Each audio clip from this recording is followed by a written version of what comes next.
यहां पर नौकरियों में भी हमारे नौजवानों को मौका मिलेगा, इसकी भी तैयारी बहुत तेजी से चल रही है। हम लगातार जेपीएससी और एसएससी की समीक्षा कर रहे हैं।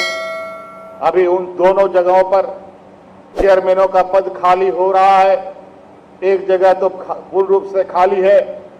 मान्य सदस्यों की भी अभी उसमें जगह खाली हो गई है। उन सभी रिक्त स्थानों को पहले भरकर अविलंब जेपीएससी और स्टेट सर्विस कमीशन के माध्यम से राज्य में बड़े पैमाने पर नियुक्ति निकालने का कार्य किया जाएगा, ताकि हमारे नौजवानों को रोजगार मिल पाए। बहुत बड़े पैमाने पे अभी रिक्त पदे हैं, उन सभी पदों की भी हम लोगों ने समीक्षा की है।